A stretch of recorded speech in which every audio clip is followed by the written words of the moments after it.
We live in a fast-paced world that wants everything right now. Instant food, instant results, instant gratification. And somewhere along the way, we stopped wanting to work for anything. This world has created a spirit of entitlement, and I can't stand it. I despise it. People want the reward without the work. They want the harvest without planting the seed. And they want the healing without changing the habits that made them sick to begin with. But the truth is, and I tell people this all the time as a pastor's wife, and I've raised my children telling them this, that anything worth having is worth the extra effort and actually takes effort.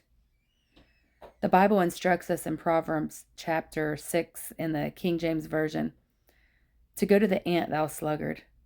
Consider her ways and be wise, which having no guide, overseer, or ruler, provideth her meat in the summer and gathered her food in the harvest. The ESV says it like this: she prepares her bread in summer and gathers her food in harvest. Either way you read it from either version, she actually works diligently for all that she obtains. Why does the Bible example that to us?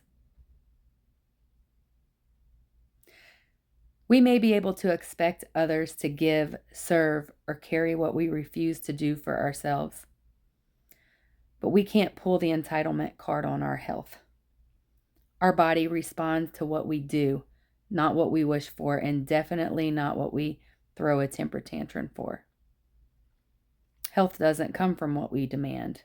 It comes from what we consistently discipline ourselves to do. And nothing in this life comes easy, and it's definitely not free. No matter which side you flip the coin, it's not free.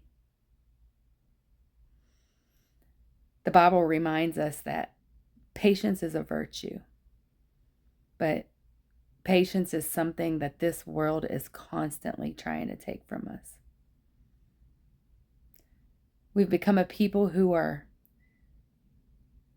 always chasing the next dopamine hit, scrolling, snacking, consuming, looking for something quick to make us feel good.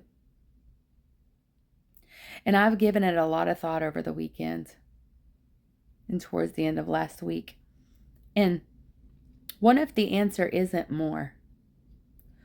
What if it's actually less?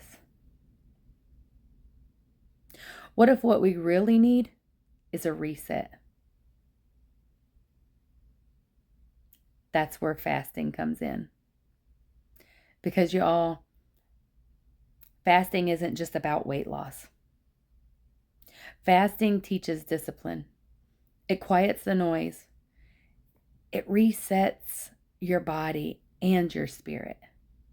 It helps you to break free from the constant need for more, and ultimately gives you a dopamine reset, which allows you to appreciate the simple things in life again. It takes back the authority over your flesh and even helps to bring down your cortisol levels. And if you know anything at all about cortisol, that's ultimately what causes weight gain and so many other health issues. The same principle applies to the food we eat. Real nourishment doesn't come from a package. It doesn't come instantly. It comes from slowing down, getting back to the basics, and choosing real whole foods. Foods that actually take time and preparation and energy to prepare.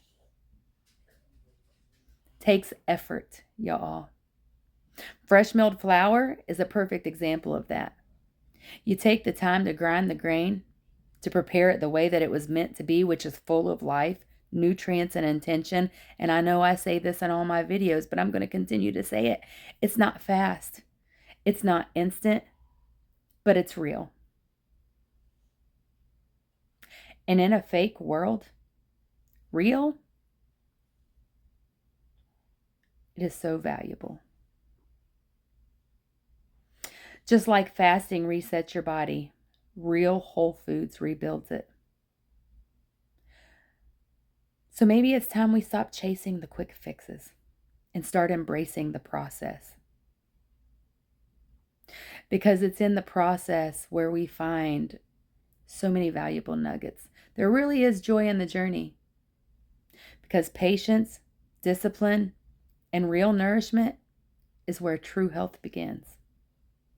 I hope that somebody watching my videos is finding valuable nuggets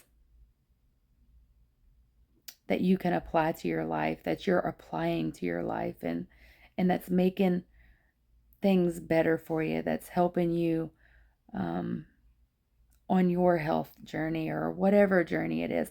I just hope somebody's getting some nuggets somewhere along the way from this page.